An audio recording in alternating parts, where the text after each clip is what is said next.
네, FOMC가 점점 더 가까워지고 있습니다. 오늘은 이렇게 상승으로 마감이 되는데 내일장 벌써부터 걱정하고 계시는 분들 있으시죠? 절대전략에서 오늘장 정리하면서 내일장 전략 알아보겠습니다. 유세벽 전문가입니다.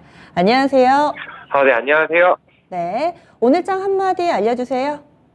오늘 경기 침체 이슈랑 그리고 반발 매수 심리가 충돌하면서 그래도 상승하는 그런 흐름을 보였다라고 말씀을 드리겠습니다. 그동안에는 경기 침체 이슈 때문에 한껏 끌어져 내려왔다면은 이제 반발 매수가 유입이 됐는데 오늘은 이쪽의 힘이 조금 더 강해서 올랐다. 시장의 분위기를 이렇게 좀 깔끔하게 정리를 해주셨는데 좀 더 설명을 해주실까요?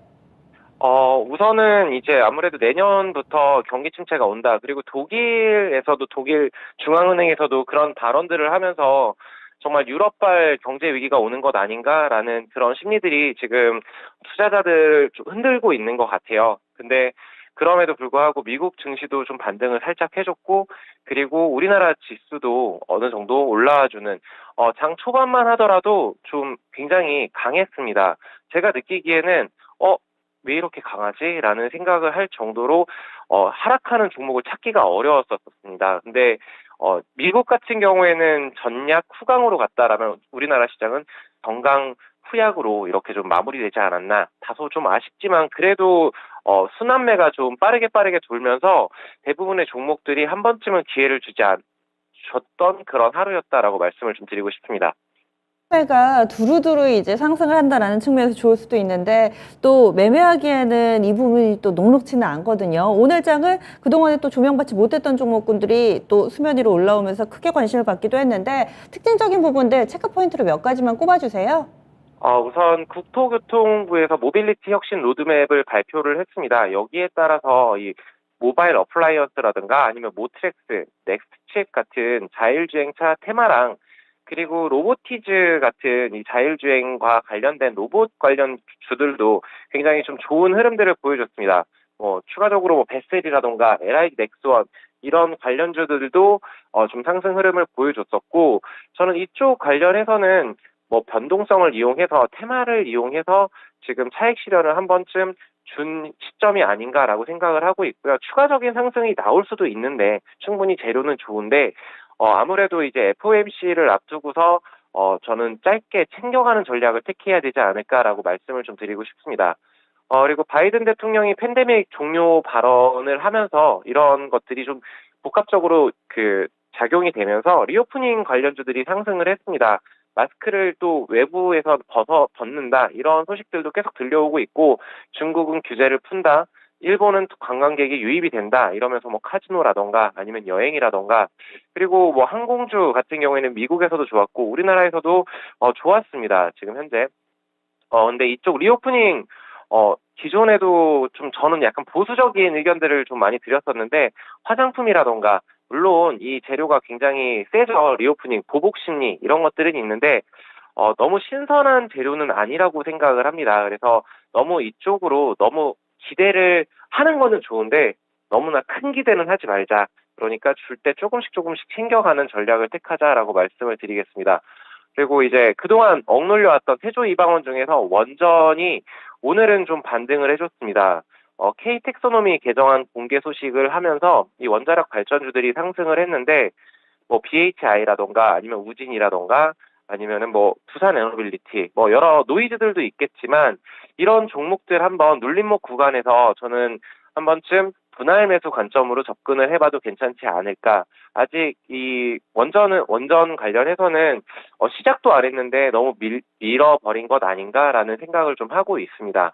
그리고 현대제철 파업 예고 소식이 좀 들려오면서 철강 관련주들이 크게 상승을 하는 그런 변동성 있는 시장 흐름을 보여줬는데, 금강철강 같은 경우에는 상한가까지 가려고 하는 25% 가까이 상승을 하는 흐름들을 보여줬고, 그 밑에 단에 있는 종목들도 장 막판에 갑자기 치고 올라오다가 좀 밀리는 모습들을 보여줬습니다.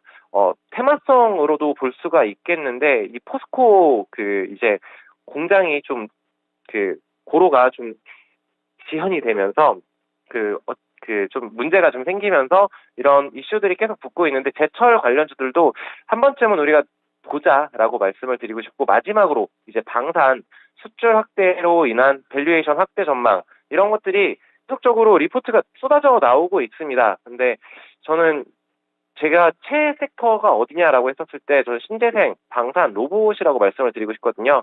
근데 방산이 좀 많이 밀렸었는데 저는 지금 매수의 기회로 분할 매수의 기회로 삼아가도 좋을 것 같다라고 말씀을 드리고 싶습니다. 네, 그래서 이런 자율주행 UAM, 모빌리티 관련된 종목, 리오프닝, 그리고 원전에다가 철강주, 마지막으로 이 방산과 관련된 종목군들, 그동안에 주도주 섹터 내에 이름을 올렸던 종목군들도 체크포인트 가운데 몇몇이 좀 눈에 띄었는데요. 내일장은 어떨까요? 어떤 점이 좀 중요할지 이벤트라든지 이슈 있다면 정리하면서 내일장 준비해 볼까요? 그동안 기다렸던 이 FOMC 회의 발표를 이제 앞두고서 이제 회의를 시작을 합니다. 근데 물론 이제 목요일 날 시장에 반영이 될 텐데, 75 베이시스 포인트를 인상할 것이다라고 우세적으로 전망이 되고 있어요. 근데 일각에서는 또, 빅 원, 100 베이시스 포인트를 인상한다라는 울트라 스텝, 이런 전망도 나오고 있는데, 만약에 이렇게 되면 정말 충격이 있겠죠. 근데 내일 시장 같은 경우에는 이거를 앞두고 이제 파월의 입에서 어떤 발언이 나올 것인가를 촉각을 곤두세우고 관망세가 짙지 않을까라고 생각을 합니다. 그렇기 때문에 내일 좀 보수적으로 좀 대응을 해야 될 구간이라고 생각을 하고 있고, 그리고 주요 이벤트 G20 통상장관 회의가 있습니다. 여기에서 이제 안덕근 산업통상자원부가 장관이 미국 대표들하고 만나가지고 IRA 관련해서 협의를 해 나갈 것이라고 밝혔는데, 이게 우리나라만 풀어줄 것인가 기대를 하는 건 좋은데, 저도 기대가 되긴 하는데 너무 큰 기대는 하지 말자라고 말씀을 좀 드리고 싶어요. 물론 좋은 결과가 있다면 정말 좋겠지만 어쨌든 이런 이벤트도 있어서 이 전기차 쪽, 그러니까 2차 전지 쪽 한번 눈여겨볼 필요가 있겠고, 그리고 이제 국제 PCB 및 반도체 패키징 산업전이 개최를 합니다. 물론 이런 박람회라던가 컨퍼런스 이런 것들 열린다라고 해서 주가에 크게 반영은 안 되겠지만 그래도 향후 방향성, 여기에서 무언가 큰 빅 이벤트들이 발생이 될 수도 있습니다. 그렇기 때문에 PCB 관련 지금 많이 밀렸는데 이쪽 관련해서도 한번 눈여겨보자. PCB 업종들은 많이 밀렸었죠, 그동안. 근데 저는 다시 한번 치고 나갈 수 있는 그 반등의 트리거를 여기서 만들었으면 좋겠다라고 보고 싶고요. 그리고 마지막으로 이제 방위산업전도 개최가 예정이 되어 있습니다. 킨텍스에서 열리는데 이쪽도 한번 보자. 결국에는 방산을 또 얘기하네요. 네. 네.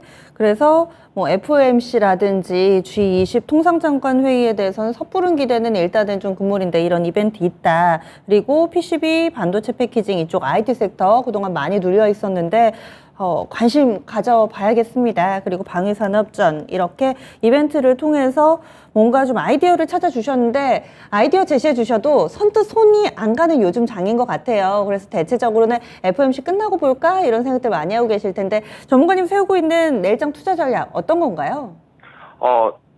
제가 어저께도 말씀을 드렸고 계속적으로 말씀을 드리고 있는 방송에서 말씀을 드리는데 저는 지금 오늘 내일 저는 포트 점검의 시간이라고 생각을 하고 있어요. 그래서 굉장히 이제 익절권이라던가 아니면 손절권이 굉장히 클로징하다라고 하면은 저는 이게 좀 많이 흔들릴 것 같다라는 그런 그 종목들이 있을 거라고 생각을 합니다. 그렇다라면은 빠르게 체인지를 하고 현금 확보를 하는 전략을 택해야 된다라고 말씀을 좀 드리고 싶고요. 그럼에도 이 FOMC 회의가 있는 다음에도 충격이 시장에 있더라도 버티고 치고 나갈 수 있는 종목들은 분명히 존재를 할 겁니다. 저도 그런 종목들이 많이 보이진 않아요. 근데 이런 종목들 위주로 한번 이제 체인지의 시간을 내일은 가져봐야 되지 않을까라고 생각을 하고 있고, 웬만하면은 저는 현금을 어느 정도 50% 정도는 좀 확보를 해야 되는 구간이지 않을까라고 말씀을 좀 드리고 싶습니다. 그리고 이제 장기 투자하시는 분들도 계실 텐데 지금 이와 같은 이벤트에 대해서 너무 일일비 안 하시고 차라리 좀 바람이라도 쐬시면서 좀 멀리 본다라면은 그러면은 분명히 전 투자를 함에 있어서 좀 기다릴 줄 아는 그런 투자자라면 저는 좋은 결과를 얻어갈 것이다라고 말씀을 좀 드리고 싶습니다. 네, 투자 의견을 굉장히 확실하게 주시네요. 일단 절반 정도의 현금 만들고 FOMC 이후에 대응해도 늦지 않다라는 의견과 함께 변동성이 클 것 같은 종목군들 이런 부분들은 확실히 현금 확보를 해주자 의견 주시는데 바로 이어서 공개 방송하시죠? 네, 바로 이어서 4시 5분부터 네, 공개 방송을 진행할 예정입니다. 그래서 저는 한 11월 정도는 이제는 좀 증시를 탈출을 해야 되지 않을까, 뭐 이런 관점으로 좀 보고 있는데, 그와 관련해서 좀 말씀을 좀 드리도록 하겠습니다. 12월에 증시 탈출이요? 뭔가 좀, 어떤 이유 때문에 이렇게 보시는지 상당히 좀 궁금한데, 그런 분들 많으실 겁니다. 이토마토 홈페이지에서 유세벽 전문가의 이런 큰 시장을 보는 뷰, 연말까지 어떻게 좀 내다보고 있는지, 그리고 내일장, 짧게 봤을 때 내일장의 핵심 키워드도 다뤄본다고 하니까요. 이 시간도 많이 함께 해주시기 바랍니다. 오늘 전문가님 말씀 고맙습니다. 네, 감사합니다. 네, 절대전략의 유세벽 전문가였습니다. 전략은 이렇게 다뤄봤고요. 그리고 종목은 이어지는 진짜 쉬운 진단 시간이 있습니다. 여러분들 아직까지도 살까 팔까 현금을 좀 마련해 두라는데 내 종목이 과연 FOMC 이후에 갈 수 있는 종목인가 아닌가 이런 궁금증 많으시죠? 진짜 쉬운 진단 시간에 해결해 드리도록 하겠습니다. 지금까지 다양한 투자 판단에 대한 도움 말씀드렸고요. 종목의 상승 하락을 보장하지는 않습니다. 내일 아침에 다시 찾아뵙겠습니다. 고맙습니다.